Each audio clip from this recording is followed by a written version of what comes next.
Oui, ça fait un vrai câble, cette histoire.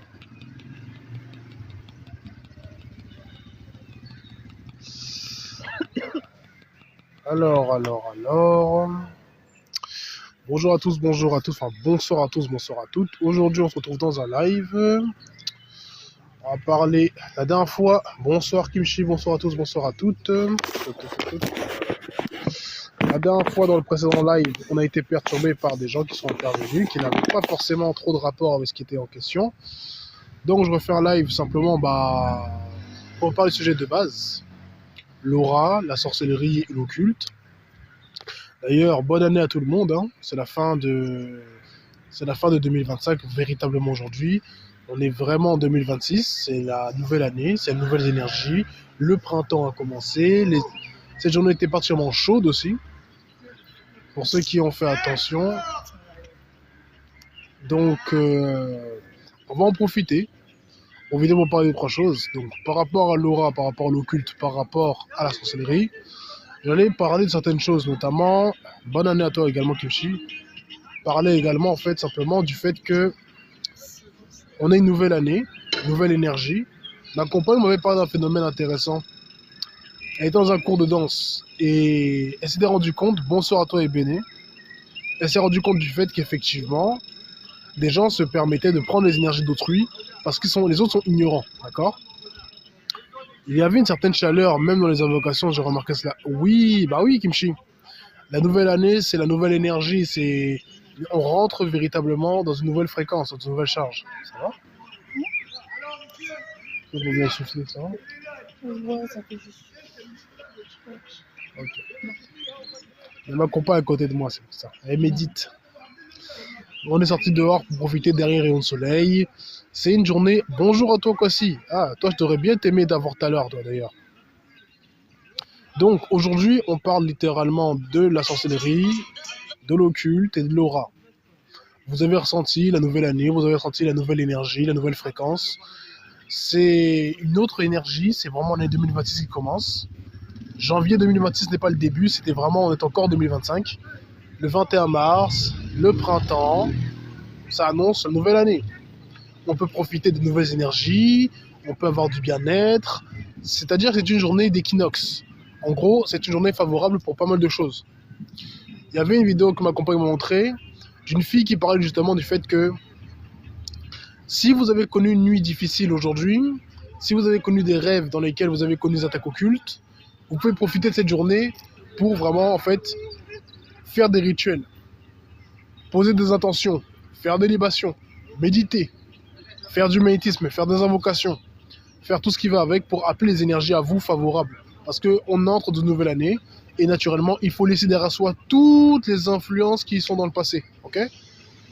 Parce que derrière nous, on a le passé. Derrière nous, merci à toutes les personnes qui partagent le live et qui l'aiment. Merci beaucoup. Bonsoir à tous et à toutes. Derrière nous, on laisse pas mal de choses. On laisse 2025, une année qui était marquée par le 9, une année qui était marquée par la fin de quelque chose et le renouvellement. Bonsoir les kékés, merci pour les cadeaux, Kimchi. On est donc dans une énergie nouvelle, une énergie en 10, 2026. 10, c'est littéralement le 1 et le 0. 0, c'est l'invisible. C'est le potentiel. Le 1, c'est le visible, le manifeste. Bonjour à toi, Lumra. Du coup, l'idée, c'est de comprendre que on passe d'une énergie qui va se manifester. On quitte le domaine de l'invisible pour entrer dans le manifeste. En gros, bonsoir à tous, bonsoir à toutes. Coucou, Lumra. Donc, ça veut dire qu'on est dans une énergie nouvelle, une énergie qui va en fait nous permettre de matérialiser des choses, de prendre le potentiel et de le rendre concret. Ça, c'est l'énergie en fait de 2026. Donc tout ce qu'on a vécu jusque-là, c'était les prémices. Tous ceux qui ont trouvé chaud le fait qu'il y ait un président qui se fasse enlever chez lui, qu'il y ait des guerres à droite à gauche, ça c'était le début. C'est-à-dire que ça nous préparait à 2026. C'est-à-dire que là, on est vraiment en 2026. La conjonction entre Neptune et Saturne en bélier commence véritablement. Elle se réalise aujourd'hui. Donc c'est un moment pour faire des rituels, c'est un moment pour poser des intentions, pour invoquer, pour faire des bains, pour faire des offrandes. Moi-même, je suis déplacé aujourd'hui avec ma compagne pour ça, pour méditer. Si vous avez un cours d'eau proche de chez vous, profitez-en. Si vous avez la forêt, profitez-en. Tout ça, en fait, c'est un moment propice. D'ailleurs, si je dis pas de bêtises, Aïd Moubarak, c'est aujourd'hui, je pense que c'est la fin du Ramadan. Ça coïncide avec pas mal de choses. Il y a le croissant de lune d'ailleurs, que moi je vois là par exemple là à côté de moi, pas loin. En gros, on est dans une énergie qui est favorable, qui est vraiment très favorable avec le commencement, l'ensemencement de quelque chose de nouveau. Le printemps, c'est l'énergie qui se met en mouvement, c'est la croissance, c'est l'évolution. Le fait qu'il y a un ensemble de conjonctures, ça montre bel et bien qu'on rentre dans une nouvelle phase énergétique.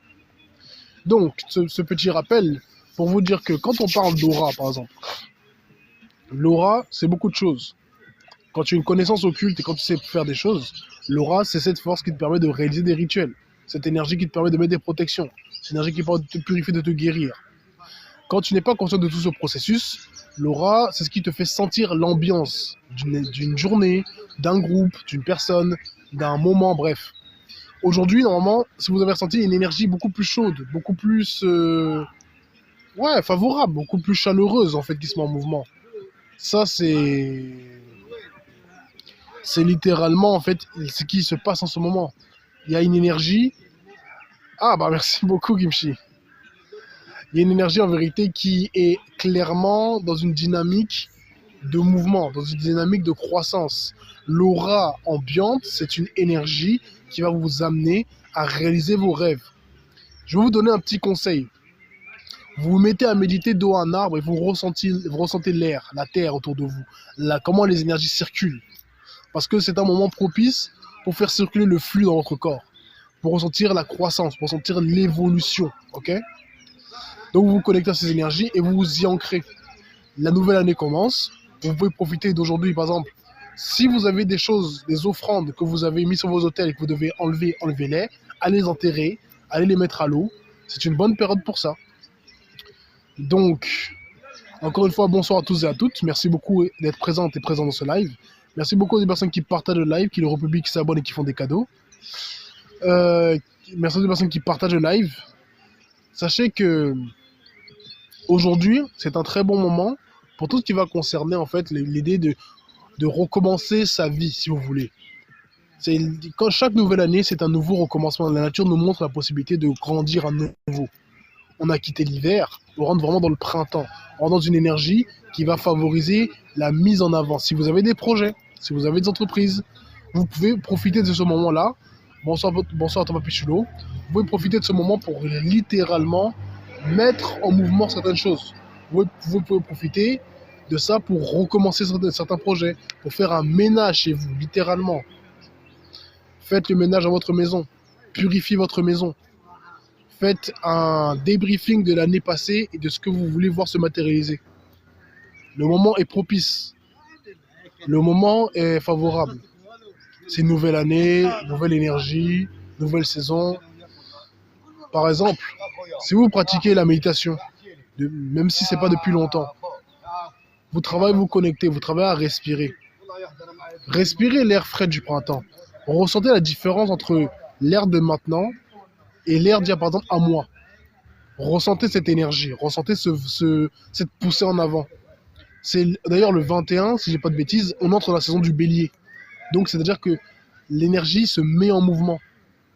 La conjonction qui a eu cours entre Saturne et Neptune s'active. On est du degré 0 au degré 1. Les choses qui avaient commencé à se mettre en branle mais qui n'est pas encore actives, bonjour toi Assou, deviennent concrètes. On peut tout en profiter. C'est un peu l'énergie en cours. Profiter d'une énergie qui est une poussée énergétique. On peut par exemple aller en nature, méditer. Quand vous méditez, respirez et ressentez autour de vous votre aura qui circule. Ressentez celle des arbres, ressentez celle de la forêt, celle des animaux.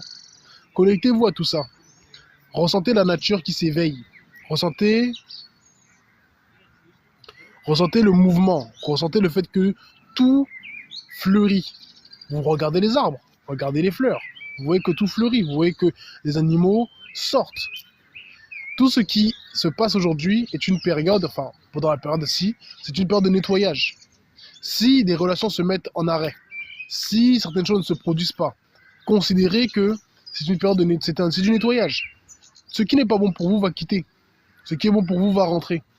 Vous pouvez accompagner ça avec des bougies vertes, avec des bains au sel, au citron par exemple, ça aussi c'est bon. Vous pouvez accompagner ça avec des prières, connectez vos esprits de la nature, parlez à la terre. Un bon rituel que vous pouvez faire, c'est vous prenez la terre, vous la prenez dans vos mains et vous lui parlez. La terre, c'est votre mère. La terre vous porte tous les jours. Elle vous nourrit. Elle nous donne tout ce qu'on a besoin pour vivre et exister. Donc, connectez-vous à elle. En gros, ça c'est un peu tout le répertoire de choses que je peux vous dire dans l'immédiat. On est dans une nouvelle année, on est dans une nouvelle énergie, profitez-en. Profitez véritablement du fait qu'on est rentré dans une nouvelle période, qu'on est rentré dans une nouvelle fréquence. Mais donc, pour ce qui est de l'aura de la sorcellerie et l'occulte, oui, c'est aujourd'hui, c'est la nouvelle année. C'est pour ça que je dis bonne année à tout le monde. C'est la véritable nouvelle année, on peut en profiter. Donc, quand je parle de l'aura, de l'occulte, de la sorcellerie,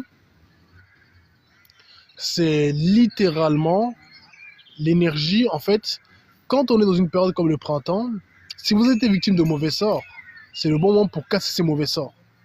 Pour tonner, comment dire, au pays. Bonne année, Meïta. Faut tonner, faut parler. C'est-à-dire que soyez conscient que votre parole a un pouvoir. Que quand vous parlez comme aujourd'hui, en ce jour précis, votre parole a un impact. Elle vibre différemment parce que les énergies vont vous soutenir.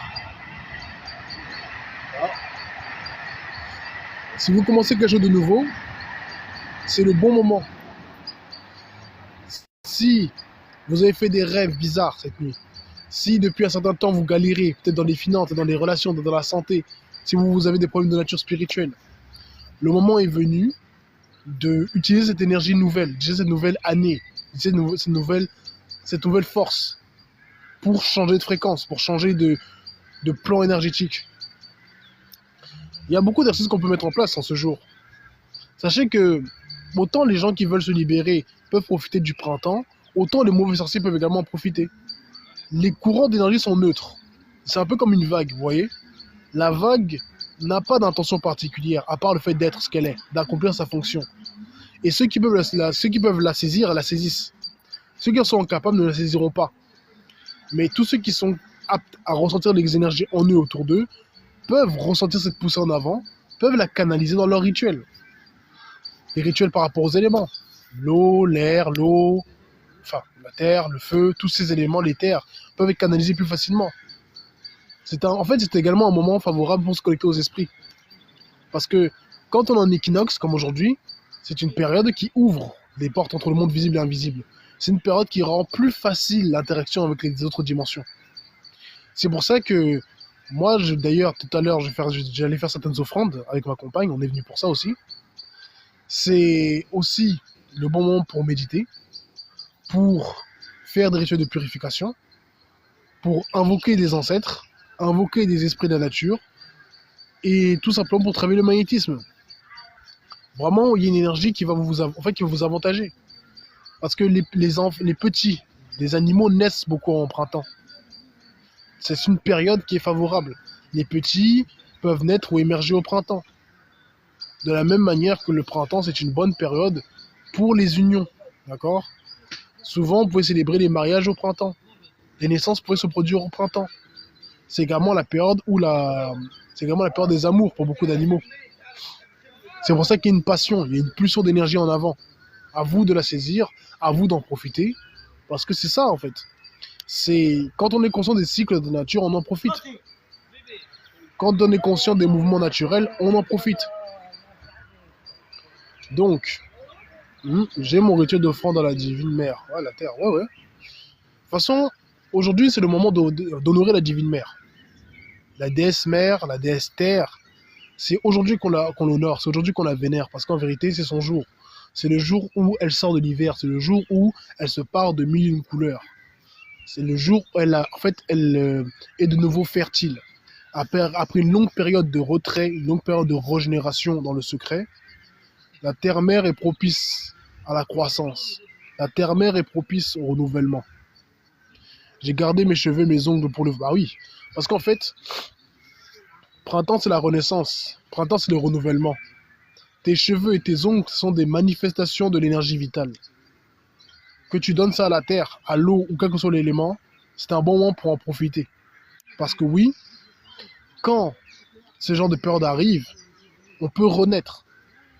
On peut cueillir des fleurs aussi. Cueillir des fleurs, les mettre sur les autels. Si vous avez un autel chez vous pour vos ancêtres, pour les divinités, vous mettez les fleurs là-bas, vous mettez les fleurs sur l'autel, simplement. C'est une bonne période pour tout ça. Encore une fois, je dis bonsoir à tous et à toutes. Merci à toutes les personnes qui sont présentes, qui restent en live. Merci à toutes les personnes qui aiment le live, qui le tapotent un maximum, qui le partagent, le republient, s'abonnent et font des cadeaux. Faire du zirk. C'est-à-dire, c'est quoi du zikr? Je connais pas. Si tu te rappelles, c'est au moment de la formation que j'ai eu. Ah, ouais, c'est vrai, c'est vrai. C'est-à-dire que c'est vrai que c'est au moment de la formation que tu avais eu cette idée de garder tes cheveux et tes ongles. Du zikr. Qu'est-ce que c'est, Gohan? Moi, j'avoue, je connais pas, perso. Je suis toujours open au fait d'apprendre de nouvelles choses. Surtout quand ça concerne l'occulte. C'est un bon moment pour pas mal de choses, simplement, en fait. C'est-à-dire que, quel que soit ce que vous fassiez, aujourd'hui, c'est une journée que vous pouvez utiliser comme un support. Et sachez bien que les fêtes n'arrivent pas au hasard. Les célébrations n'arrivent pas au hasard parce que on sait que c'est des moments où l'énergie est plus forte et plus accessible. Ouais, en fait, c'est-à-dire que tu peux réciter des mantras, tu peux faire des prières, tu peux faire des mudras, faire du yoga, tu peux faire des invocations. Le moment est propice à tout ça, en fait. Le moment est favorable, très favorable. En fait, l'idée, c'est de comprendre que tout ce qui se fait aujourd'hui va déterminer l'année qui va venir. Tout ce que l'on met en place là, aujourd'hui, là, tout ce qu'on plante en terre, toutes les intentions qu'on met, tout ça va fleurir. Sachez-le. Merci à toi, Lumra, de tapoter le live. Merci à tout le monde de tapoter un maximum. On tapote le live. Et... comment dire? Le soleil revient. Oui, le soleil revient. Il fait plus chaud. On le ressent. Hein. On ressent qu'il fait plus chaud. On ressent que le temps est plus agréable. On ressent que c'est mieux. On se ressent plus en santé, plus en vigueur. C'est bien d'utiliser cette énergie pour vos projets. C'est bien d'utiliser cette énergie, en fait, pour tout ce qui va vous être favorable. C'est le moment de laisser place à une nouvelle fréquence. C'est le moment d'abandonner les énergies de l'année passée. 2025 est derrière nous. 2026 est devant nous. Nous avons une année entière pour mettre en application les enseignements que nous avons reçus l'année précédente. Nous avons une année entière pour avancer vers nos objectifs. Cette année est... en fait, c'est une année constructive. À vous, après, de saisir le train, quoi. Le train en marche, il est là. C'est à vous, après, de savoir l'appliquer, de savoir en profiter. Et vous pourrez, ouais, tout simplement arriver à des bonnes fins. Parce que c'est ça, en fait. Quand on parle de l'aura, on parle de l'énergie vitale qui nous parcourt tous. L'aura n'est pas statique. L'aura a des mouvements. Dans un corps humain, l'aura fluctue beaucoup. Dans un arbre, elle fluctue. Dans de la roche aussi. Pas toujours au même rythme. La Terre aussi a ses mouvements d'aura. Les sabbats, les équinoxes sont des moments où l'aura est partiellement en hausse. Ce qui fait qu'il y a un sentiment de légèreté, sentiment de bien-être, sentiment littéralement de liberté dans l'air. C'est des moments dont on peut profiter pour réaliser beaucoup de choses. Même quelqu'un qui n'a pas des aptitudes particulièrement développées peut en profiter. C'est-à-dire que quand on utilise l'énergie du printemps, il faut être conscient que le printemps, c'est ce qui va faire germer les fleurs, c'est ce qui va faire grandir, ce qui va faire se multiplier. Quand le printemps arrive, c'est le bon moment pour travailler tout ça, c'est le bon moment pour canaliser toutes ces énergies.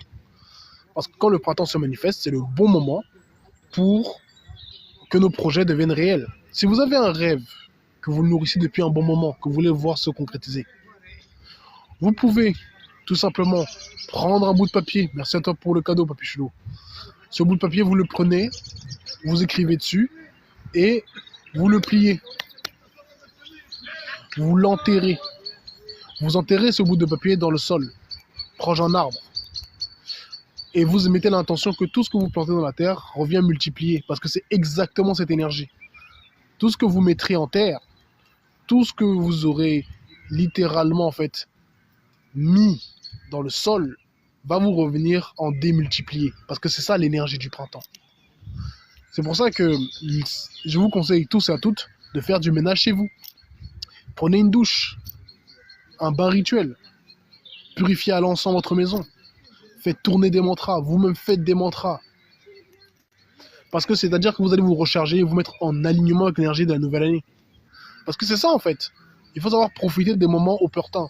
La nouvelle année, c'est un moment où l'énergie de la Terre, l'aura de la Terre est plus fluide. Et bonjour à toi, Nechel. Enfin, bonsoir, du coup. C'est une énergie où la Terre a un mouvement qui est plus simple à diriger.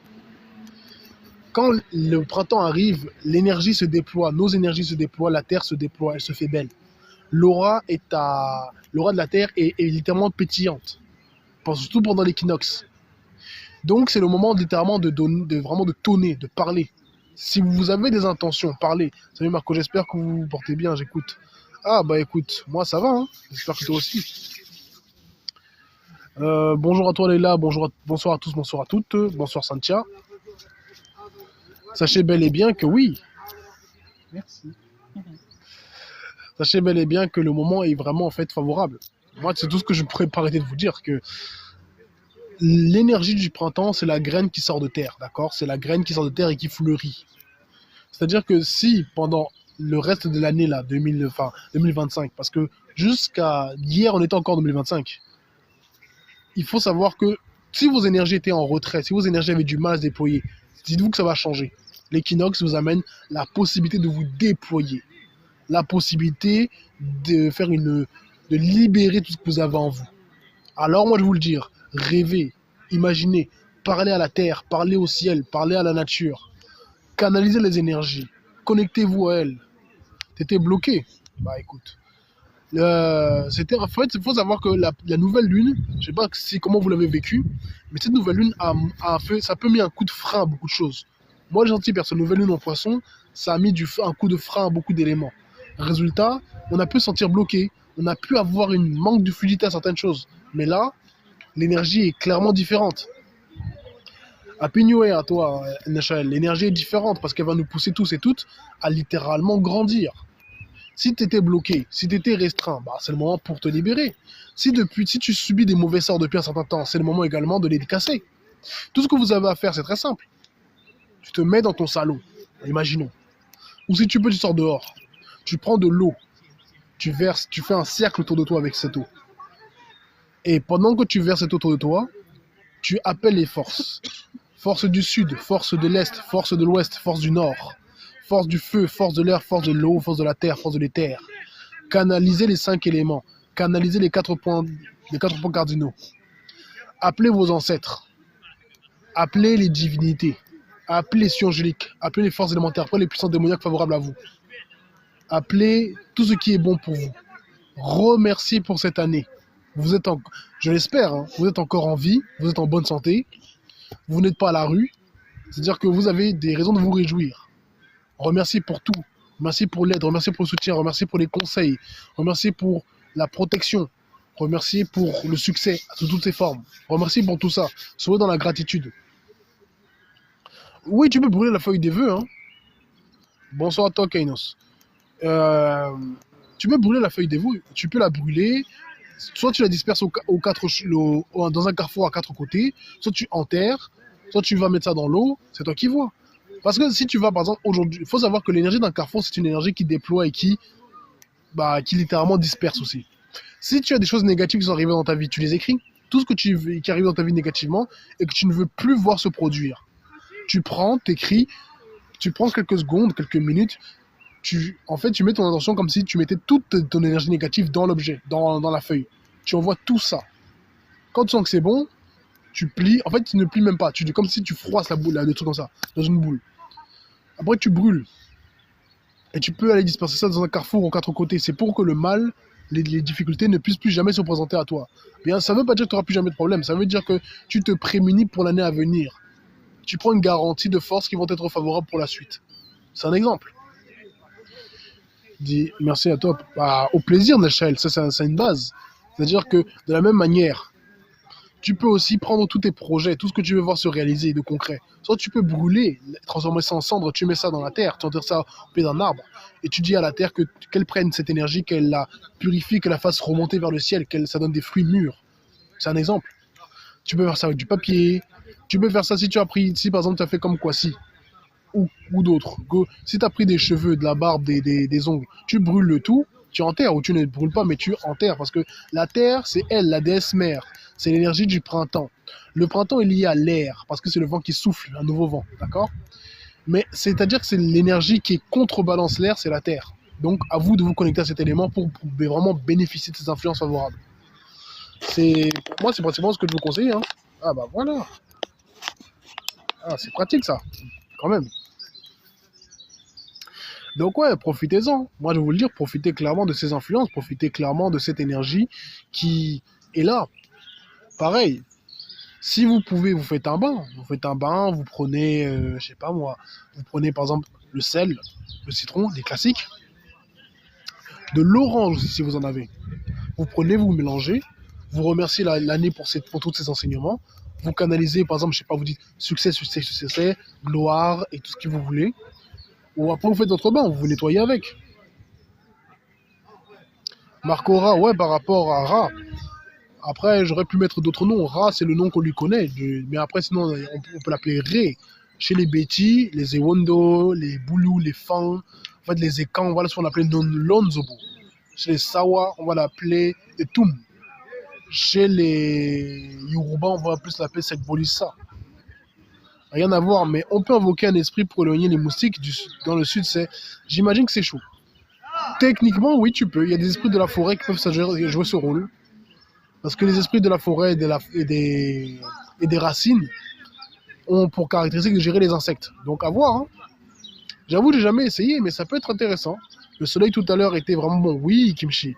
Moi, je suis sorti tout à l'heure. Hein. Tout à l'heure, je suis allé. Ça, je vous donne un petit secret. Même si vous le faites pas aujourd'hui parce que le soleil est couché, vous le faites demain. Vous regardez le soleil, d'accord? Et j'imagine, bon courage, Leïla. Vous parlez au ciel, vous parlez au soleil, vous lui dites ce que vous voulez voir se manifester. Vous priez pour vous priez pour vos proches, vous priez pour beaucoup. En fait, quand une prière n'est pas tournée que pour toi-même, elle devient plus grande. Vous priez pour le monde, vous priez pour les autres. Par exemple, là, bon, je ne sais pas si vous le verrez, mais normalement, là, il y a le croissant lunaire, juste à ma gauche, là. Le croissant lunaire, c'est littéralement ce qui est ouvert à recevoir les énergies et les vitalités. Ça va? Oh. Tu peux te mettre en mouvement? Ouais, mets-toi en mouvement un peu. Ça va aller. Tu peux marcher, t'inquiète pas. Hein. Mais donc, en fait, quand vous voyez le croissant de lune comme ça, c'est un moment où c'est l'énergie féminine qui est prête à recevoir les énergies. La nouvelle lune, c'est là où la Terre est dans l'ensemencement. On enlève ce qui est ancien et on met des choses nouvelles. Quand le croissant commence, c'est le début de la croissance. C'est le début de quelque chose qui émerge. Donc, vous pouvez littéralement mettre votre attention au croissant lunaire. Parce que quand la lune commence en son cheminement, elle monte jusqu'à devenir pleine. Donc, vous pouvez parler à l'énergie lunaire. Vous pouvez la canaliser pour justement qu'elle matérialise certaines réalités. C'est pour vous. Pour suivre l'énergie naturelle. C'est un peu, en fait, c'est des pratiques qu'on peut mettre en place. Comment on peut faire le lien entre l'aura et la sorcellerie familiale, du coup? Ah, effectivement, bonne question, Lumra. Je ne veux pas forcément donner un mot sur les Anunnaki à Kylian Mbappé, parce que c'est pas le sujet. Anunnaki, bon, c'est-à-dire que je suis pas forcément le plus calé sur le sujet, sincèrement. Et le lien entre l'aura et la sorcellerie familiale, bon, je vous donne un exemple tout bête. Quand on vous dit que les gens vont par exemple passer chez toi, ils vont venir te voir, ils vont voler tes énergies. C'est un exemple. Bah, en fait, ce qui se passe, ils viennent pour capter ton aura. Quand on vous dit on vole votre étoile, c'est un exemple. C'est-à-dire que ce qui se passe, c'est quoi qu'on vole ton étoile? C'est-à-dire au plaisir, Kylian Mbappé. On vole pas vraiment ton aura. Ce qu'on fait exactement, c'est qu'on capte ton aura. On la draine et on la met dans un objet en général. Et comment est-ce qu'on accède à ton aura? Si par exemple on a une photo de toi, on peut toucher à ton aura à distance. Si quelqu'un connaît ton nom, ton visage, il peut t'affecter à distance. Surtout si par exemple si quelqu'un est venu chez toi, tu as mangé sa nourriture ou il a mangé ta nourriture. Il y a une trace énergique qu'il peut exploiter. Dans la sorcellerie familiale, ce qui est souvent courant, c'est que les gens, ils vont profiter du fait que vous avez une proximité pour puiser dans vos énergies. Quelqu'un va par exemple se mettre là en méditation ou se mettre pour se projeter, son aura se déploie et il projette une partie de son aura spécialement vers toi. Cette aura porte son corps énergétique et l'amène chez toi. Comment ça t'atteint? Parce qu'il y a un lien entre vous. Et après, tu vas le voir dans tes rêves, ou des fois tu vas même pas le voir, il est dans ta maison. Il vient en gros capter ton aura, parce que ton énergie se disperse dans ta maison, elle se disperse assez grandement. Ce qui veut dire que les gens peuvent en profiter facilement, ok? Tout ça, c'est littéralement d'enseignement basique. Donc, que ce soit avec un objet qu'on veut... Du grounding, c'est quoi un grounding? Tu sais ce que c'est? Si, par exemple, dans une maison, souvent les maisons des anciens, là... Ah, l'ancrage. Ouais, je fais souvent de l'ancrage, perso. Si, par exemple, dans les maisons, d'accord, il y a des maisons comme ça où il y a des anciens chez eux, vous allez voir une marmite qui est très ancienne, et un balai très ancien, tout ce que vous voulez d'ancien, là. L'objet, il est recouvert d'aura. C'est-à-dire que la personne, elle a infusé d'énergie, c'est son fétiche. Si toi, tu touches ça, bah, écoute, ça prend ton énergie. Ou si ça ne prend pas ton énergie, ça met un parasite dans ton aura. Et après, ça te suit, ça te poursuit, ça te crée des soucis. C'est pour ça que quand on a affaire à une famille qui est mauvaise dans la pratique occulte, il faut se méfier. Parce que les gens, on va vous avoir par tous les moyens possibles et imaginables. Les cadeaux, la nourriture, les appels. Tout ça, ce sera des moyens. La culpabilisation aussi est courante. Parce que quand toi, tu culpabilises, exactement, le morceau de tissu de là-bas, là, de la Kaaba, c'est un objet qui, au cours des années, au cours des siècles, il s'est imprégné d'énergie, d'accord? Imagine toutes les personnes qui sont venues là, d'accord? Imagine le nombre de pèlerins qui sont allés là, qui ont touché ça, qui ont mis leurs espoirs, certains ont mis leurs péchés, tout ce que tu veux, ils ont mis leurs énergies dessus. L'objet, il est chargé d'énergie. C'est un support vibratoire. Bah, ils savent même pas, oui, malheureusement, ils savent pas. Beaucoup sont ignorants du fait que, ouais, ce tissu, il est chargé de force. Ça veut dire qu'un occultiste qui a les connaissances peut prendre cet outil et canaliser les énergies qu'il y a dedans, les absorber. Ça peut être utilisé pour maîtriser des choses, pour augmenter la puissance de certains sorts. Il y a beaucoup d'intérêt là-dedans. Pour moi, l'ésotérisme, c'est une branche, en fait, c'est-à-dire que l'occultisme, c'est la discipline globale de la pratique de l'invisible. Et l'ésotérisme, c'est une branche de ça. On a l'exotérisme, qui est la dimension dans les religions. On va te montrer quelque chose, mais sans t'expliquer le sens profond derrière. Et l'ésotérisme, c'est l'analyse symbolique derrière cet élément. C'est de l'hermétisme, en fait. Mais tout ça, c'est de l'occultisme. Donc, il faut savoir que, effectivement, dans toutes ces histoires, les gens, ils pratiquent sans le savoir. Les gens, ils vont donner leur énergie, et après, on peut l'exploiter pour matérialiser des choses. On peut concrétiser des rituels avec ça. On peut apporter la chance et la malchance sur autrui grâce à ça. Ceux qui gèrent les grégores par exemple de l'islam, si on pour terminer avec le sujet de la Kaaba, ceux qui connaissent cette science-là, ils peuvent utiliser les grégores et canaliser via le cube là, une quantité d'énergie monstrueuse. Quand il y a l'Aïd, le nombre de personnes qui font des sacrifices en direction de cette pierre, vous imaginez pas la quantité d'énergie monstrueuse qu'il y a là. Quand lors des pèlerinages, il y a des gens justement qui meurent lors des pèlerinages, vous pensez que leur âme, elle va où? Vu la concentration d'énergie collective, elle va littéralement dans cette pierre, et ça, dans le sol là, ça devient un... C'est-à-dire que, comme je vous l'explique souvent, un être humain, quand il n'est plus dans son corps physique, il peut survivre environ entre 800 ans et 1000 ans. Ce qui veut dire que, entre 800 ans et 1000 ans, toutes ces âmes-là, elles vont traîner là, elles vont tournoyer là, et ça va servir pour alimenter ce cube. C'est une pile, ouais, effectivement, Leïla. Cube, c'est un truc de fou. Ils donnent tous leurs biens. C'est comme s'ils étaient vendus. Bah, oui, bah, ils se vendent, c'est normal. Bonsoir, temple de l'illumination. Les gars, ils donnent littéralement leur force. Ils donnent tout. Ils donnent leurs pensées. Ils donnent leurs émotions. Ils donnent leurs désirs. Ils donnent leurs actes. Ils touchent, ils bougent. Ils dépensent de l'argent pour aller là-bas. Leurs auras se mélangent. Tout ce qu'il y a à eux, en fait. Ils donnent tout ce qu'ils ont. Et cette énergie s'accumule, ça nourrit les grégores. Et les occultistes, eux, ils savent très bien comment ça marche. Ils savent très bien que les effluves collectives, on peut les canaliser pour faire des rituels. Ceux qui sont les garants de l'égrégore même, ils peuvent sans aucun problème se connecter à l'égrégore et prendre cette énergie-là, la canaliser pour faire certains rituels avec. Tout ça, c'est des réalités. Même pour faire couler le sang des sacrifices de moutons. Oui, oui, bah oui. T'imagines le nombre... En fait, est-ce que vous imaginez le nombre d'âmes qui est là-bas? Et même le voyage, il est ultra cher, 10 000 euros. Ouh, 10 000 balles. Je savais pas que c'était aussi cher. Mais en fait, est-ce que tu te rends compte de ce que ça implique?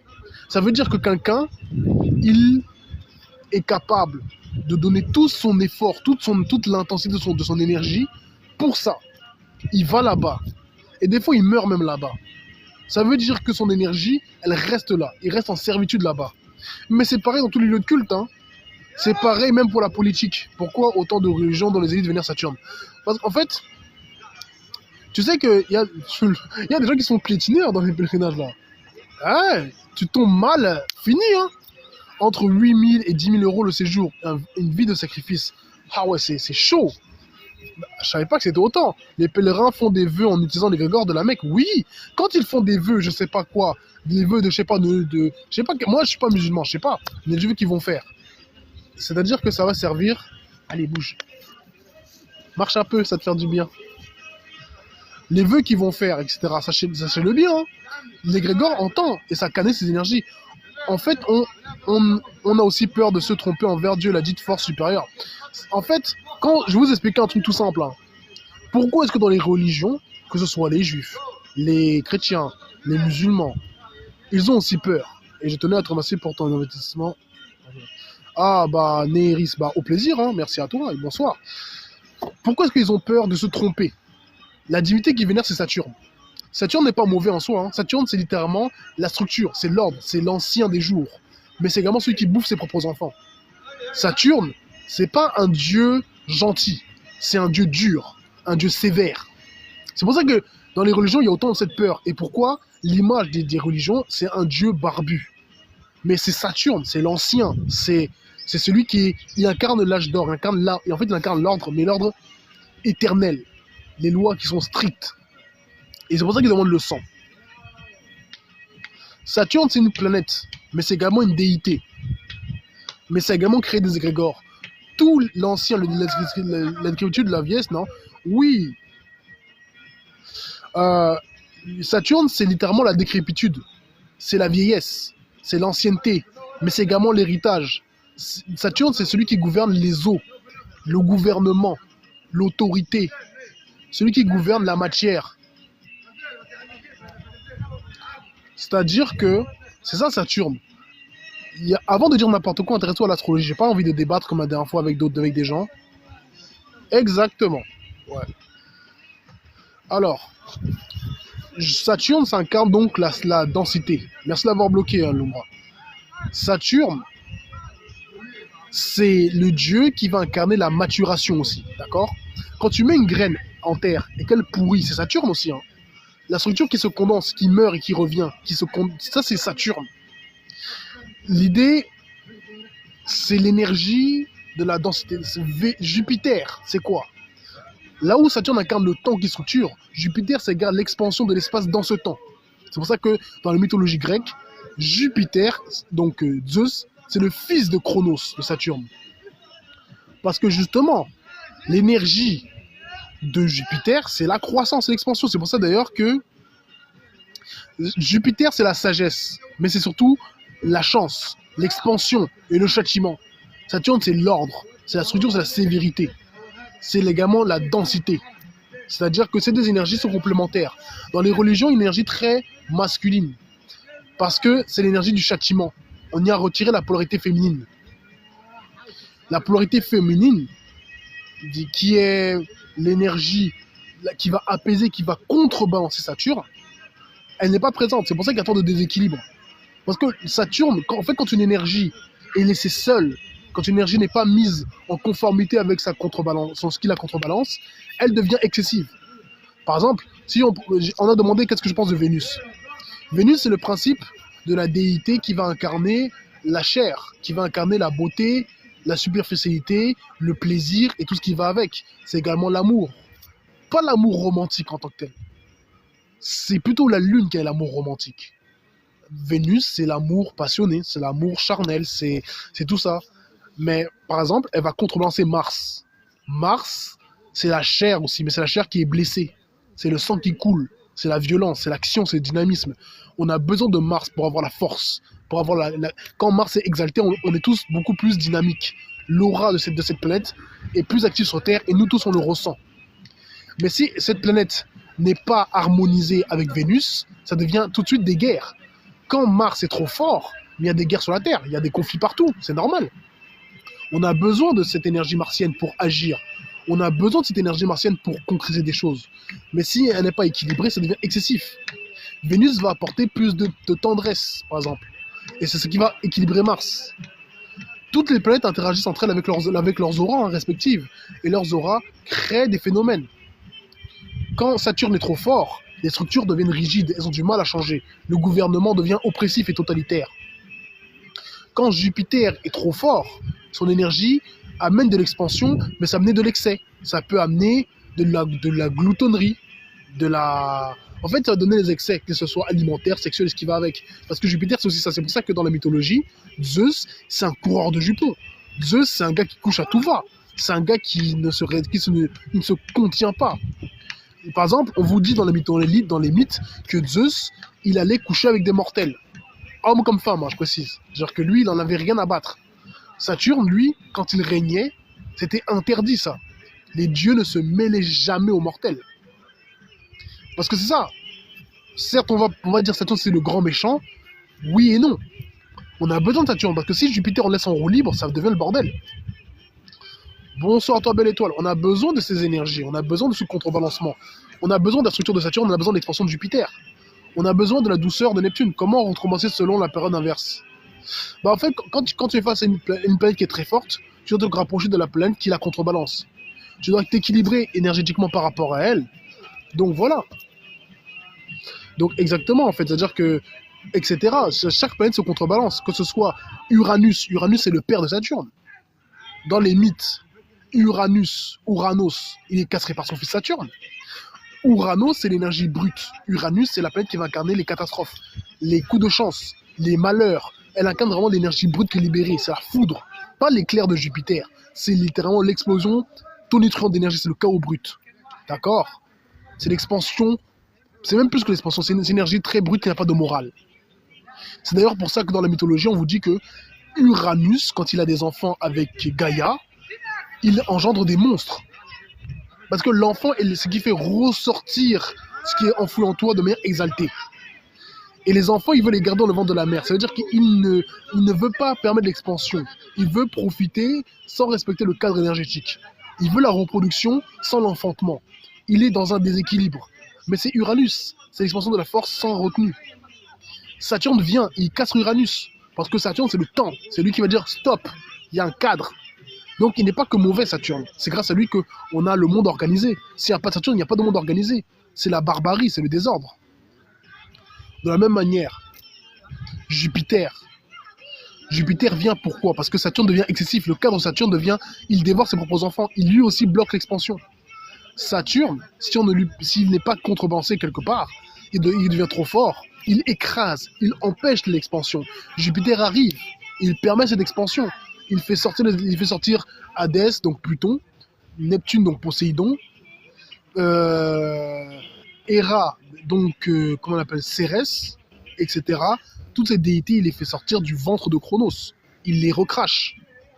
Et c'est ça, c'est-à-dire que c'est ça les Jupiter, c'est cette expansion. Mais Jupiter lui aussi, si Jupiter n'est pas cadré, il fout le bordel.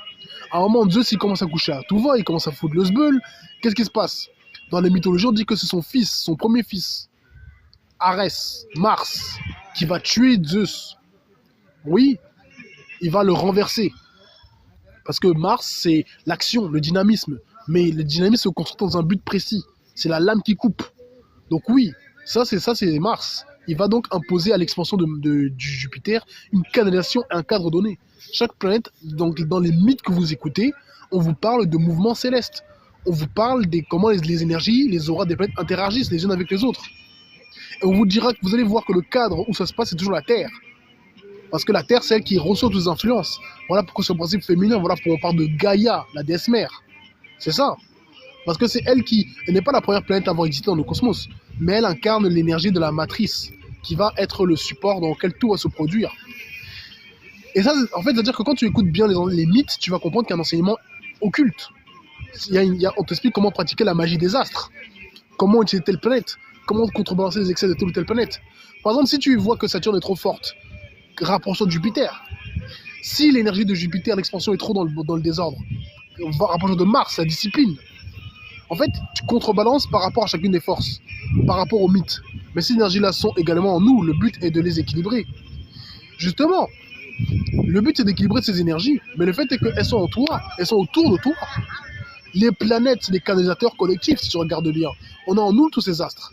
Quand il y a une planète qui est en excès, on le ressent en nous, tu équilibres tes énergies à l'intérieur de toi et tu te mets en correspondance avec les énergies, on va dire extérieures, même si rien n'est vraiment extérieur, qui équilibrent le tout.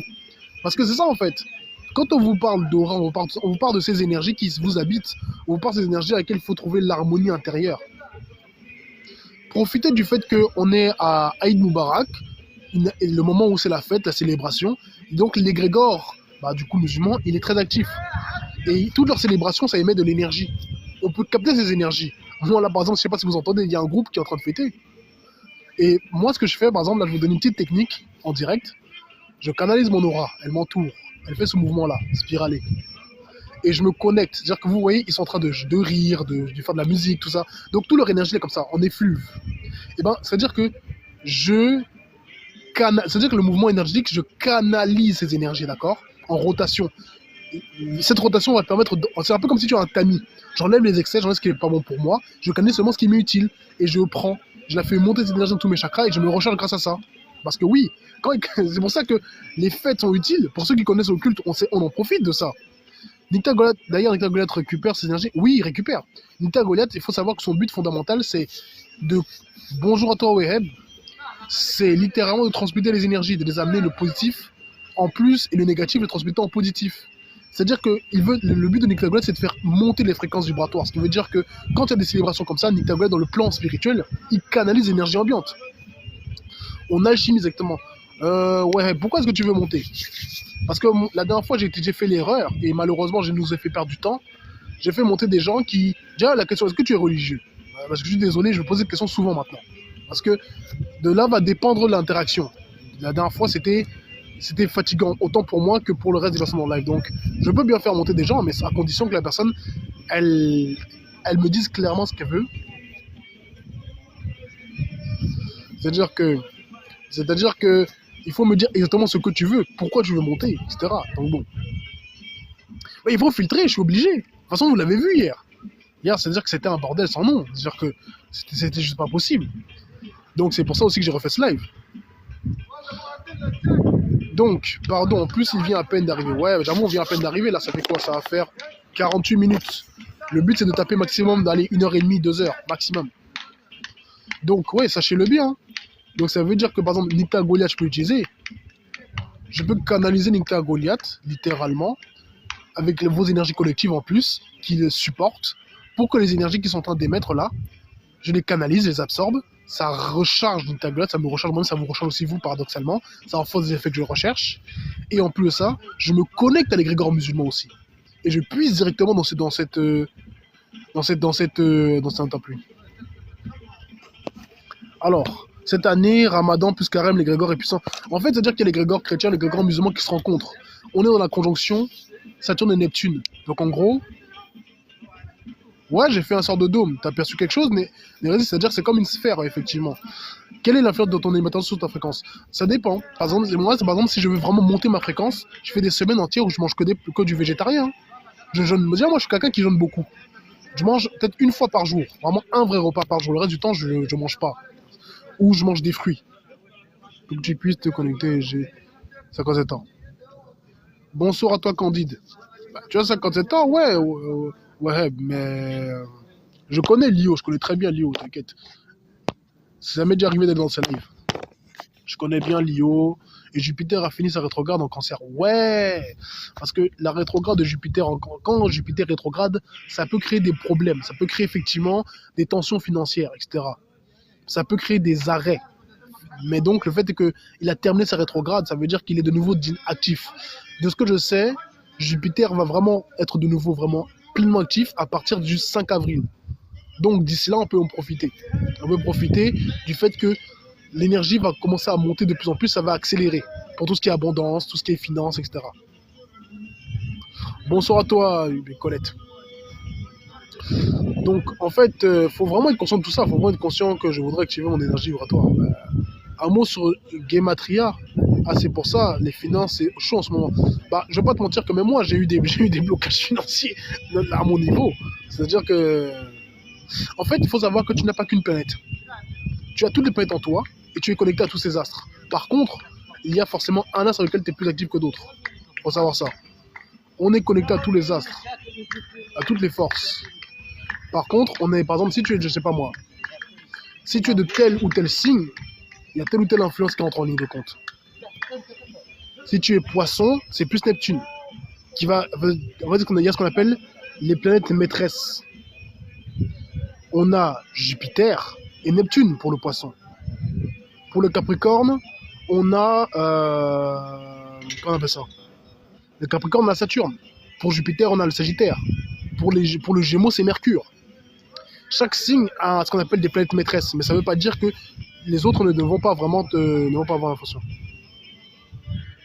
Le poisson, c'est le signe de la spiritualité et de l'invisible, mais c'est également le signe qui est associé à la folie et l'illusion, parce que c'est le signe des eaux profondes. Donc on a un lien avec deux planètes particulières, Neptune, le mystère, l'illusion, la spiritualité, etc. Et Jupiter, la chance, le succès, la croissance. La lune pour le taureau, ouais, le taureau c'est plus la lune. Enfin, quoique. La lune c'est pour le cancer, attention. La Gematria, j'ai déjà entendu ce terme, mais après peut-être tu peux développer. J'ai toujours aimé Mars à cause de la couleur, et quand j'ai fait des recherches avant d'être réveillé, bah Mars c'est l'action, c'est le dynamisme. Donc ouais, Cancer c'est plus la Lune, Vénus c'est plus le taureau, voilà. Beaucoup de choses coïncident avec. En fait, il faut savoir que les astres nous indiquent des choses. Tu parlais de la magie des astres, les carrés magiques, ils font partie. Par exemple, là actuellement je regarde, attendez. Bon, la nuit vient pas de tomber. Et comment dire? Je vois pas comment on appelle ça. Comment ça? Qu'est-ce que tu comprends plus, MZ? En fait, quand on parle de carré magique, on parle de quoi? C'est-à-dire qu'on parle du fait que on va donner à l'énergie, on va tracer un carré au sol et on va se concentrer dessus pour que dans le plan spirituel, on ait son équivalent, comme un miroir inversé, on ait son équivalent invisible. Donc ça crée un carré énergétique. Les carrés magiques, on peut l'utiliser avec les astres. Par exemple, les constellations, tout à l'heure, j'ai cherché la planète, la constellation de la Grande Ourse, par exemple, ou Orion, parce que c'est des planètes qui ont un carré, vous voyez. Ouais, je ne suis pas conscient, je suis plutôt dans cette vibe-là que autre chose. Donc il faut savoir que fondamentalement, quand on parle effectivement de carré magique, il faut savoir à quoi on l'utilise. Par exemple, si je fais un carré là, je pense à un carré, je canalise mon aura pour donner la forme d'un carré, je projette devant moi, je peux me connecter à la Terre.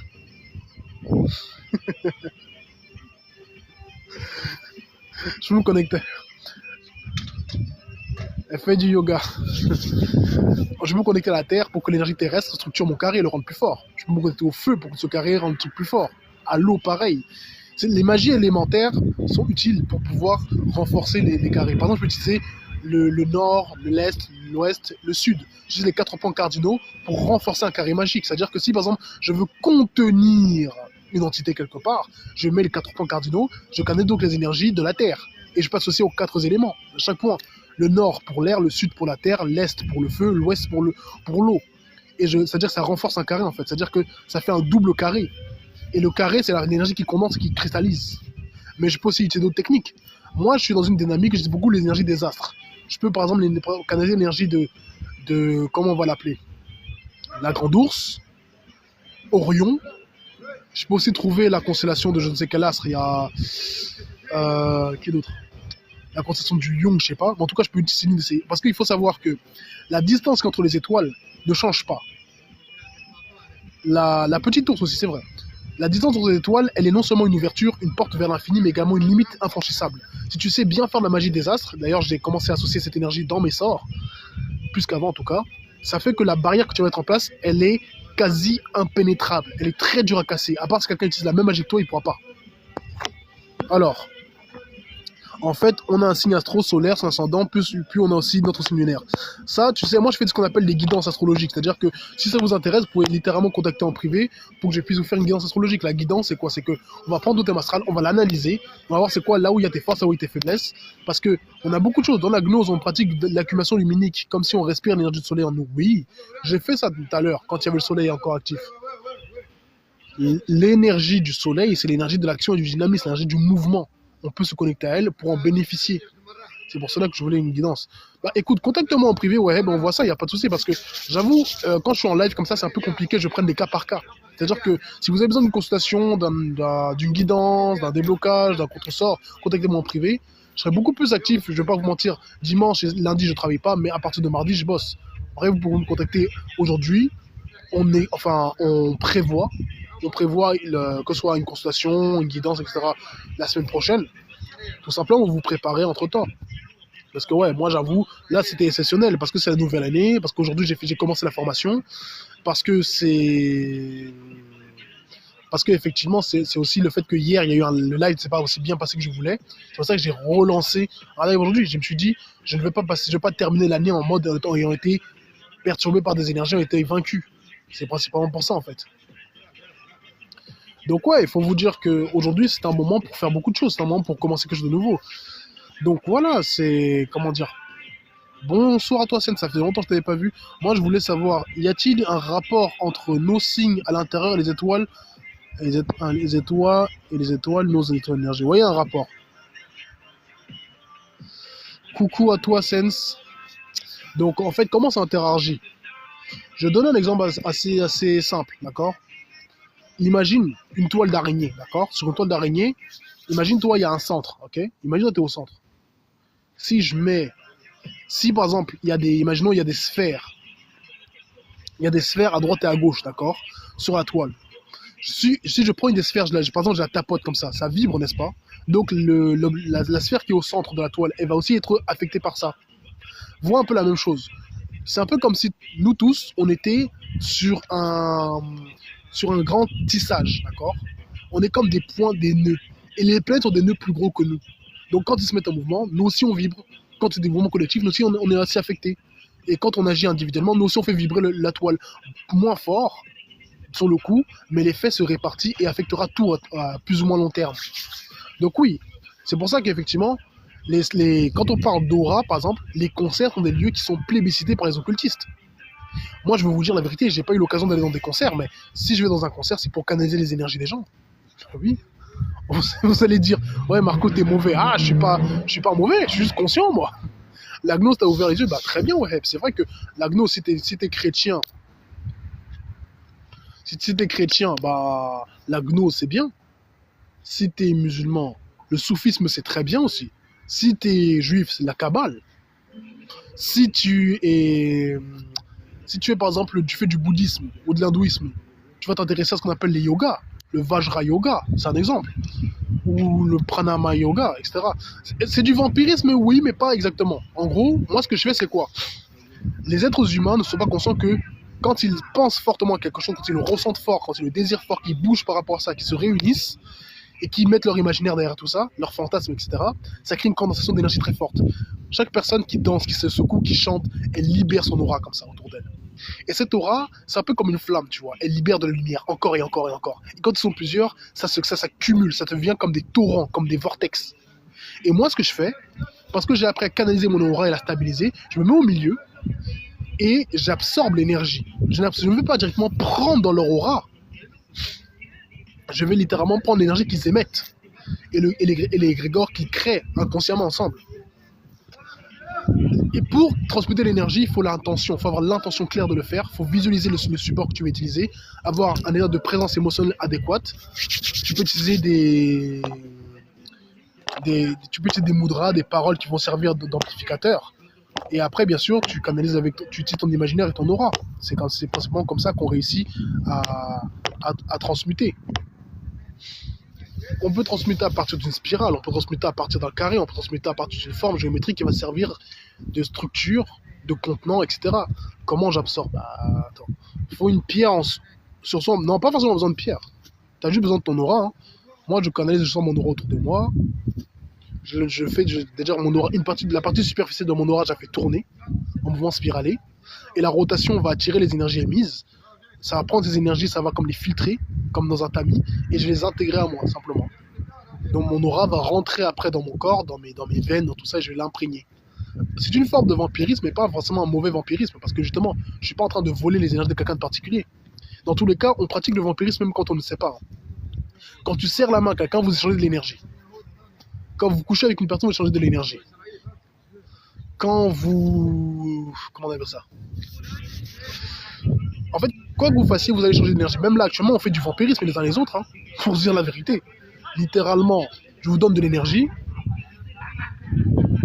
et donc, vous recevez de l'énergie. Mais en même temps, quand vous me regardez, quand vous commentez, quand vous tapotez, vous me donnez de l'énergie.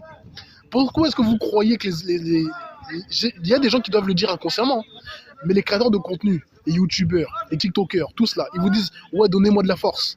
Mais c'est littéralement ce que vous faites. Vous donnez de votre aura, là, comme ça, tu tapotes, tu donnes de l'aura. Après, il faut donc savoir à quoi tu le donnes.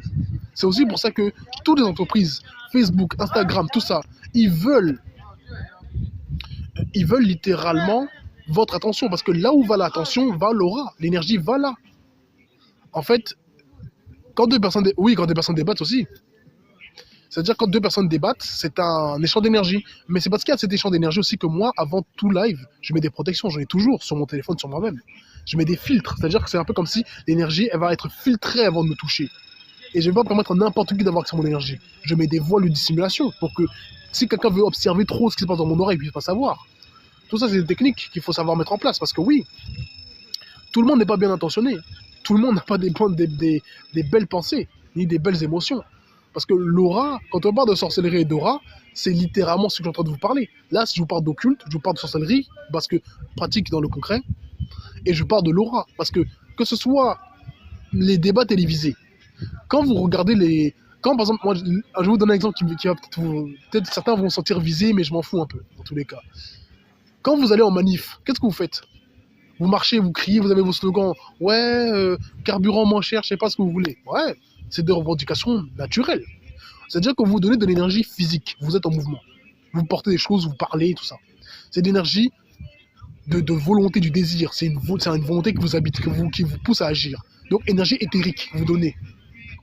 C'est énergie astrale, parce que vous imitez vos émotions. Vous êtes dedans. Énergie mentale, parce que vous visualisez ce que vous voulez. Vous êtes comme ça. Énergie aurique. Parce que littéralement, excusez, votre aura est mobilisée. Et l'aura est plus forte quand il y a plein de personnes qui se rassemblent. D'accord? Tout ça, c'est des énergies que vous utilisez. Et qu'un initié, quelqu'un qui se connaît un peu, c'est-à-dire qu'il peut prendre vos énergies. Le fait est que vous marchiez là, pour une manifestation. Attendez. Voilà. Le fait que vous marchiez pour une manifestation dans un but concret, c'est bien. Mais le problème, c'est que vous marchez sur des lignes d'autoroute. Les lignes d'autoroute, c'est des points de concentration d'énergie. Et c'est la police qui vous escorte. Symboliquement, ça veut dire que votre énergie, elle est canalisée, structurée, et c'est l'État qui la récupère. Votre égrégore, il est éphémère, et l'État, il le contrôle, il le prend. C'est ça le truc. Donc, c'est pour ça qu'aucune manifestation ne va jamais rien changer. Bonsoir à toi, Marakou. Les gens qui ne font que bailler, c'est aussi du vol d'énergie. Quand tu bailles beaucoup, ça peut signifier qu'effectivement, il y a des énergies qu'on est en train de fonctionner, c'est possible. Ou on essaie de t'affecter, ça peut être aussi dû à un état de transe. Beauté à toi, Bouta. Tout ça, c'est des exemples. Hein. C'est-à-dire que c'est la sorcellerie des manifestations. Et c'est pareil. Hein. Quand tu regardes, en réalité, je suis maître gnostique, mais dû à des vies antérieures depuis quelques mois. Intéressant. Le fait est que c'est des exemples. Hein? Ok. Et quand on est HS après un taf où les gens parlent de leurs problèmes, c'est normal. Quand quelqu'un te parle de ses problèmes, ce qu'il fait, en fait, il est en train de te décharger énergétiquement sur toi. Il est en train de te mettre une énergie négative. Ce qui veut dire que toi, tu reçois cette énergie et si tu ne te purifies pas, tu la cumules en toi. Et naturellement, ça ne te met pas bien. Naturellement, tu as du mal-être. Naturellement, après, tu peux être triste, tu peux te sentir mal. C'est normal. Tu peux te dire, alors, tu es musulman chrétien? Comment ça? Alors, j'ai envie d'entendre cette histoire de toutes mes journées, c'est ça, négatif. Bah écoute, faut beaucoup te protéger énergétiquement, définir un mur protecteur autour de toi. Faut pour beaucoup te purifier. Faut avoir des entités qui te protègent aussi, qui marchent à tes côtés. J'étais dans le groupe de méditation, je passais mon temps à bailler. Quand on médite beaucoup, on rentre en état de transe. Les ondes cérébrales ralentissent le cœur, ça pèse le corps aussi. Tout ça là, c'est comment un peu ça. Ça va te rendre en fait plus détendu. Et donc tu peux effectivement bailler, ça peut arriver. Mais ça peut aussi être dû à du vampirisme, surtout quand tu es en groupe. Tu étais musulman plus chrétien, intéressant, cheminement intéressant. Tu es sûr, toi t'es passé par, en fait t'es d'aller du plus récent au plus ancien. T'es pas allé jusqu'à la case judaïsme, mais intéressant. Je le fais, il y a des métiers comme ça. En fait, ouais, il faut savoir qu'il faut se protéger, il faut se purifier régulièrement, il faut apprendre à dissimuler ses énergies, couper les accès et beaucoup se recharger. Quand tu as ce genre de choses, Leïla, il faut aller marcher en forêt. Il faut aller proche d'un cours d'eau pour te purifier, pour te recharger, parce que malheureusement, tu vas te faire infuser d'énergie. Et ça va te peser lourd après. C'est ça le problème. Mon premier jour de boulot, je ne faisais que bailler. Et bailler, on n'était que deux. Je suis plus pour parler. Ah bah écoute. Bah écoute, va à la mer. La mer, ça sert à nettoyer et purifier les énergies. Une manifestation sans colère, c'est plus puissant. La colère est un accélérateur et un amplificateur. Et quand tu vas à la mer, par exemple, Leïla, ce que tu fais, c'est que quand tu te rapproches de l'eau, tu visualises qu'en gros, de l'énergie rentre en toi, d'accord? Et une partie de l'énergie, tu l'évacues par la tête, tu vois. Comme si par le sommet de ta tête, tu évacues de l'énergie. Les pieds qui touchent l'eau absorbent l'énergie, une énergie négative qui est trop accumulée, tu l'évacues comme ça, tu vois. Par le sommet du crâne, et tu l'envoies à la mer. C'est un échange équivalent que vous faites, tu te recharges d'énergie, et voilà quoi, comme c'est une technique. La colère est un amplificateur pour les manifestations. Mais le problème, c'est que la colère peut vite créer de l'instabilité. C'est pour ça qu'effectivement, ça peut être compliqué. Je répondais par rapport à la colère, au fait et tout ça. Non, ça va. J'ai vu pire. En tout cas, ouais, effectivement, en fait, tout ça, pour moi, en fait, je peux pas vous mentir, c'est des bases, hein. C'est des bases, tout ça. Ouais, ambiance tunisienne. Ah, moi, je suis pas expert du Maghreb, hein, je vais pas te mentir. Donc, moi, je sais pas, ils sont ambiancés depuis tout à l'heure. Moi, j'ai niqué à Goliath, j'en profite, ça me fait de l'énergie en plus. Parce que, ouais, c'est-à-dire que ça me permet de me connecter à l'égrégore, ça me permet de me connecter à leurs énergies. Ouais, c'est-à-dire que ça crée une porte d'entrée. Parce que, ouais, il faut savoir ça, c'est-à-dire que c'est des énergies dont on peut profiter, en fait, tout simplement. Comment je dissimule mon aura?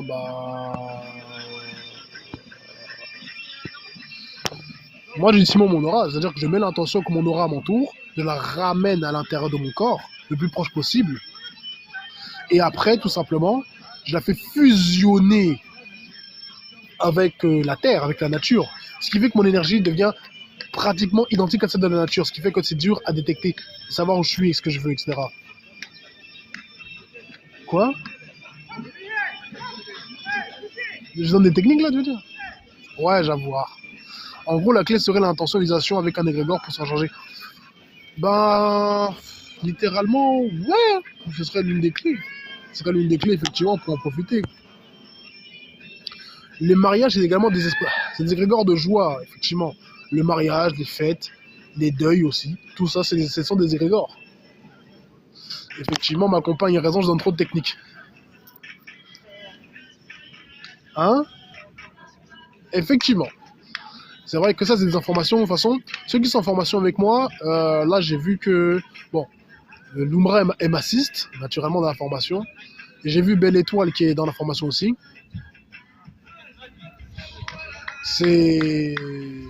C'est-à-dire que ouais, ces informations, de toute façon, je vais les développer dans la formation. Et ceux qui sont avec moi, là, je vous ai donné un peu des bases. Voilà, effectivement, Kimchi, le Zetsu. C'est le Zetsu, littéralement. Après, je vais vous expliquer tous les mécanismes. En tout cas, ouais, aujourd'hui, la formation elle a commencé. Ouais, Belle Étoile. Par exemple, Belle Étoile, justement, ce que j'ai dit là, avec ce qu'on a travaillé aujourd'hui, tu as des éléments pour te mettre en application.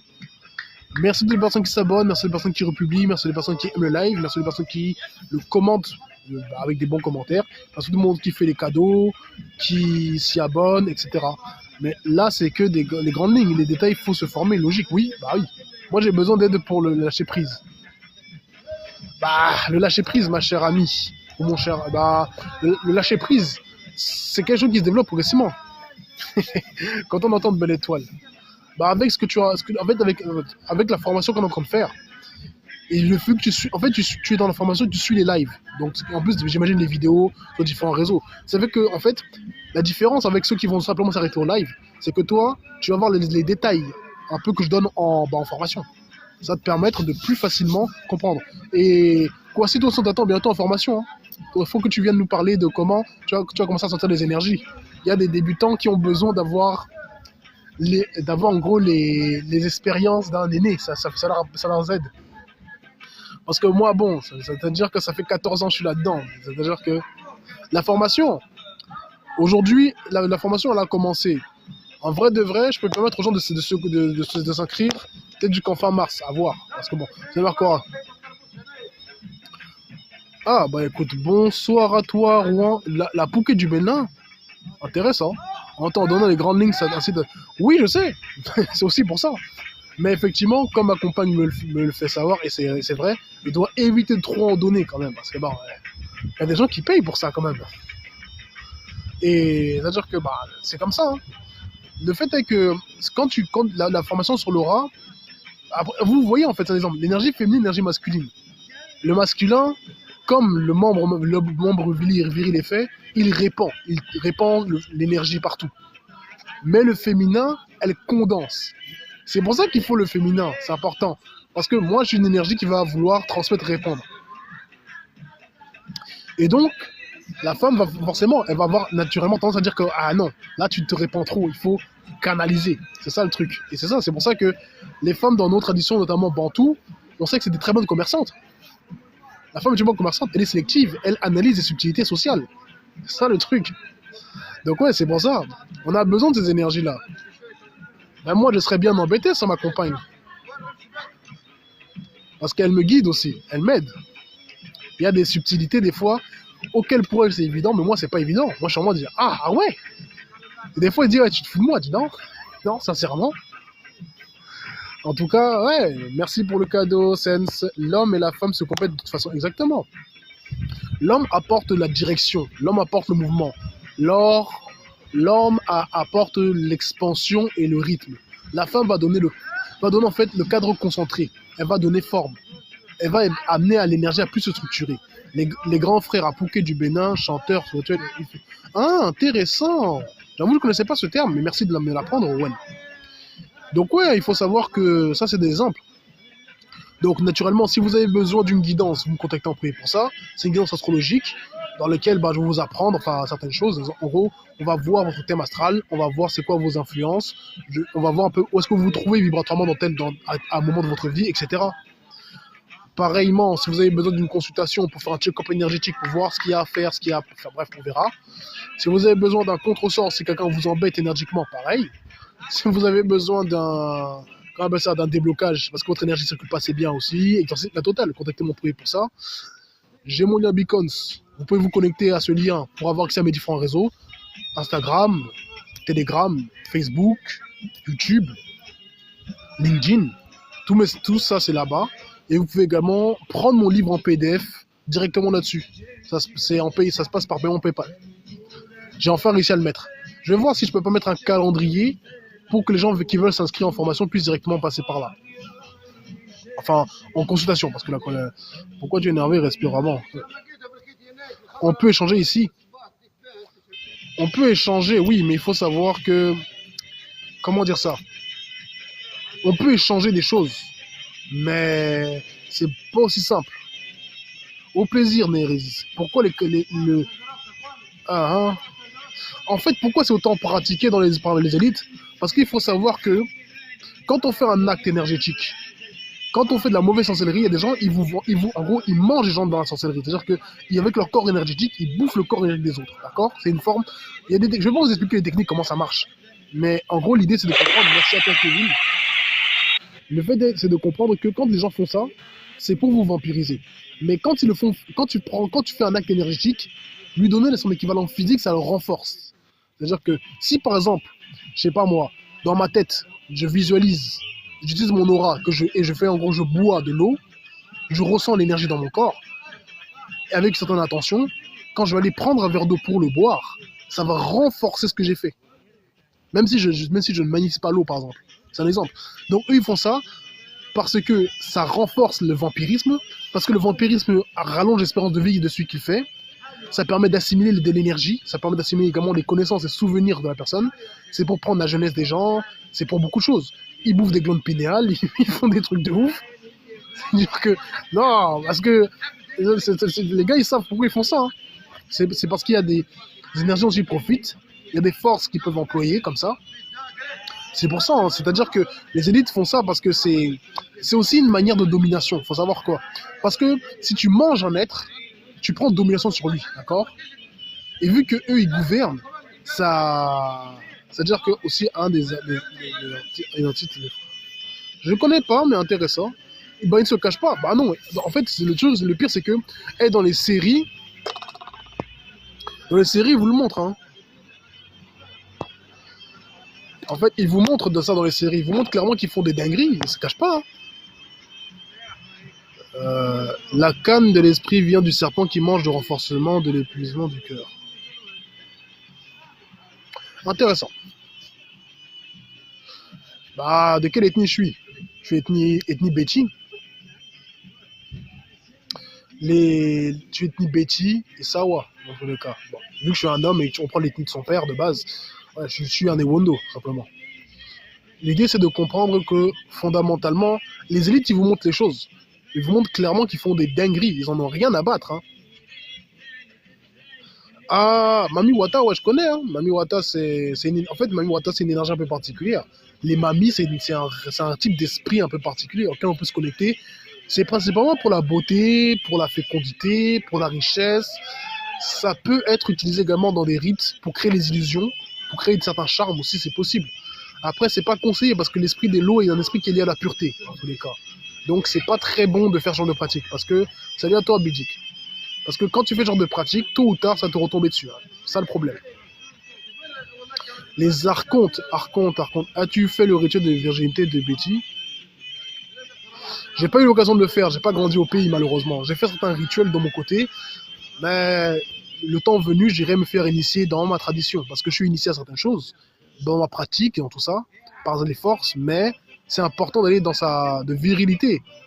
J'ai pas fait ce rituel. Disons que j'ai été testé dans ma virilité de bien des façons, sincèrement. Mais je compte aller dans ma tradition pour me faire initier. Et je veux le répéter ici, hein, pour que tout le monde soit au courant. Même si quelqu'un peut t'apporter des enseignements, des informations, de la protection, etc., l'initiation la plus complète ne va jamais venir d'autre part que de tes racines. Si tu es un gars qui est Sawa, va chez les Sawa. En fait, va chez ceux qui sont de ton sang pour avoir l'enseignement réel. Parce que tu as des codes. Tu as des codes dans ton sang que seuls ceux qui les partagent pourront vraiment manipuler. Sinon, ils pourront activer des choses, mais ce sera incomplet. C'est pour ça que même si moi je vais me faire initier je ne sais où, je vais privilégier d'aller dans ma tradition. D'aller chez les Sawa, d'aller chez les Ewondo, parce que c'est ma tradition, c'est ma racine.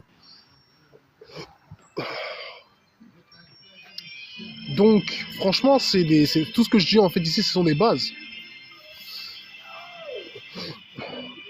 Donc bon, il y a à comprendre aussi que quand on parle de... Comment on appelle ça? En Égypte, ce serait quel type? Ça dépend. Le truc avec l'Égypte, c'est que c'est une terre qui a été conquise et qui a eu pas mal de troubles et de mélanges parfois forcés, même souvent forcés. Ce qui fait que il faut se rapprocher de ce qui est le plus proche de tout ce qui, on va dire, clanique. C'est plus compliqué là où il y a eu trop de brassage. Et si les racines sont berbères, les enseignements sont perdus, ils sont beaucoup musulmans. Oui, mais il y a quand même des gens qui conservent ça. Il y a quand même des gens qui conservent l'enseignement. Les Amazighs ont des trucs qui sont proches, en fait. Le soufisme va te donner des enseignements. Ça, c'est vrai. Parce que dans le soufisme, surtout si tu trouves un bon maître soufi, il y a déjà des gens avec des colonies. J'ai déjà eu des échanges avec des êtres extraplanétaires, ouais, Kylian. Les archontes, comme tu as décrit, c'est des entités en fait particulières. C'est des entités qu'on va appeler, en gros, c'est des garants du bas astral, si tu veux, qui font en sorte que littéralement, et merci pour le partage, effectivement, Juan, c'est-à-dire que c'est des entités qui vont être garants de certains cadres énergétiques. Merci aux personnes qui partagent le live, merci aux personnes qui le republient, merci aux personnes qui le commentent, qui s'abonnent, qui font des cadeaux. etc. Les dents du bonheur, ouais. J'ai ça, ouais, effectivement. Ça, c'est des...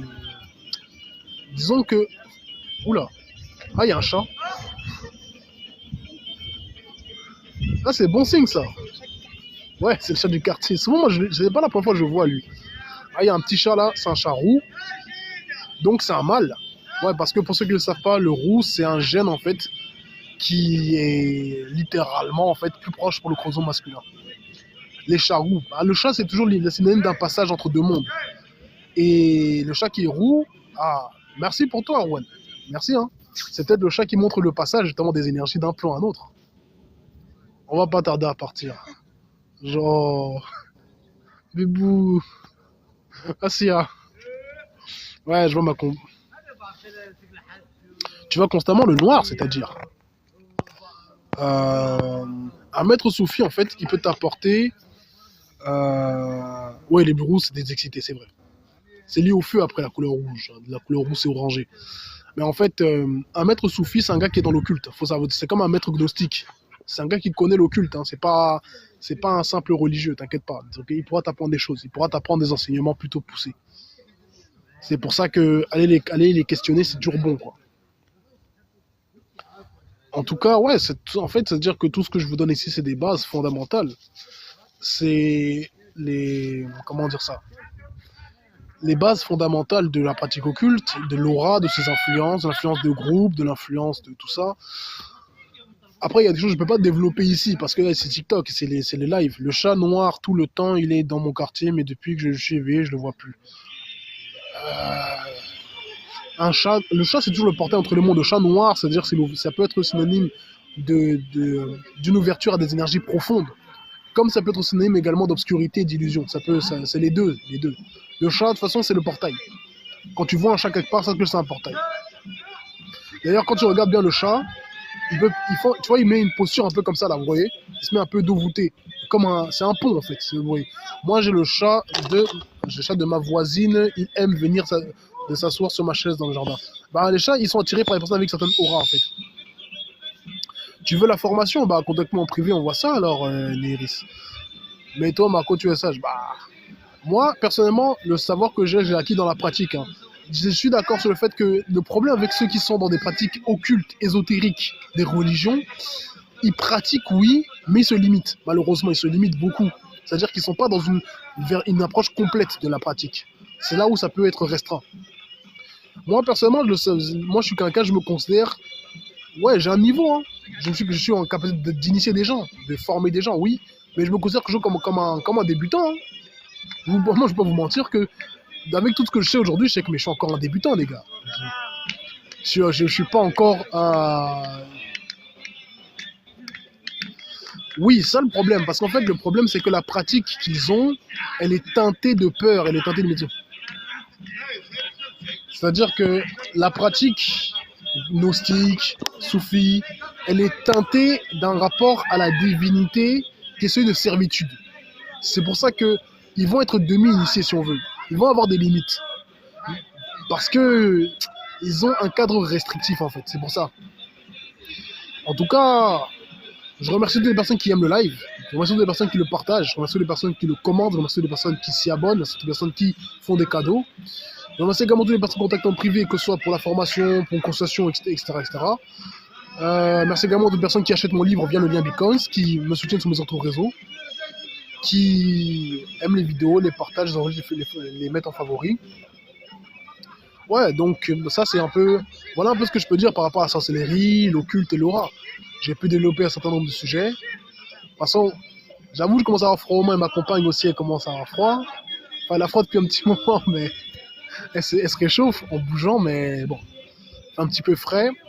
De toute façon, on a nos rituels à faire aussi dans tous les cas. Et bon, je vais pas tarder à couper le live. Hein. Là, ça fait quoi 1h24 que je suis en live. Allez, encore 6 minutes. 6 minutes et après on va cesser. Hein. En tout cas, merci de votre soutien, tous et toutes. Hein. Merci beaucoup. Et ça fait toujours plaisir. On se retrouvera, donc j'avais dit mardi, on va se retrouver dans notre live. Je ne sais plus, c'était quoi le sujet que j'avais donné pour le prochain live. Au plaisir, Kevin. Le prochain live, je sais même plus. En tout cas, retenez que c'est la nouvelle année, retenez que vous pouvez recommencer quelque chose, vous pouvez... Jupiter est particulièrement brillante aujourd'hui. Ouais, bah, Jupiter est littéralement dans une phase d'activité elle quitte sa rétrograde, donc elle devient elle devient directe. Ça, c'est un retour de la chance et de l'abondance. Ça veut dire que si les cordons de la bourse étaient serrés pour vous, ça va un peu se détendre. Parce que ouais, c'était chaud. Je sais que le mois de mars a été marqué par des éclipses, etc. Sachez, effectivement, honneur aux ancêtres. Honneur aux ancêtres, gloire à ses forces. Si vous avez des questions encore, posez-les. Je sais qui lui. Vous pouvez les poser et je répondrai dans la mesure du possible, naturellement. Bon, là, je vais dire effectivement comment connaître nos ancêtres. Comment connaître tes ancêtres? Ben, il faut se connecter à eux, il faut leur parler. Mais si tu ne connais pas tes ancêtres, tu leur dis à vous, mes ancêtres connus depuis l'origine, je vous appelle, je demande votre conseil, présentez-vous à moi. Tu fais des libations. Là, ils vont commencer à t'apparaître progressivement. Et tu demandes bien sûr des ancêtres qui te sont favorables. Parce qu'il y a des ancêtres, des fois, ils vont être compliqués. Ouais, bah écoute, au plaisir, ouais. Il faut savoir que dans tous les cas, l'ancestralité, c'est l'une des bases fondamentales avec lesquelles on a envie de fonctionner. Un mot sur la réincarnation, bah, c'est un processus naturel, mais que tout le monde n'a pas accès. Hein. Tout le monde ne se réincarne pas, malheureusement. Enfin, ou heureusement. Parce qu'il faut savoir que pour se réincarner, il faut déjà faut réussir à ne pas rester enfermé dans le plan spirituel, aller dans l'au-delà et monter les étapes pour la réincarnation. Le problème qui se passe, c'est que beaucoup de personnes n'ont pas le niveau de conscience adéquat pour sortir du piège du monde spirituel. Ouais, le cube, il faut sortir de ce cube. Parce que le monde spirituel, littéralement, il est surchargé d'égrégores qui ont été créés par des gens et qui vont capturer les êtres après leur mort. C'est-à-dire que c'est pas que le matériel, tu sais, MZ. Il faut sortir du matériel, oui, mais aussi sortir des limitations. Tu sais, il y a des gens, ils sont soi-disant très spirituels. Hein. J'en avais eu des gars qui me contactaient comme ça, ils vibraient très haut en vibration, ils me contactent d'un point privé parce qu'ils ont des problèmes occultes. Ouais, j'en ai eu des gars comme ça. Ah, je vais pas commencer à me moquer d'eux, mais tu ne vibrais pas haut. C'est-à-dire qu'il faut savoir que ceux qui sont également dans une posture où ils considèrent, je sais pas, le spirituel d'une manière trop restrictive, ça les empêche de monter. Ils sont absorbés par les égrégores de spiritualité, les spiritueux, comme je pourrais les appeler. Il n'y a pas que les religions, hein, ou les matérialistes.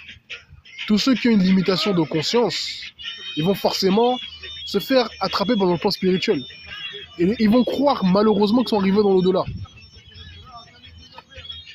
tout cas, bah écoutez, là, il reste encore combien de temps? Il me reste 3 minutes à peine.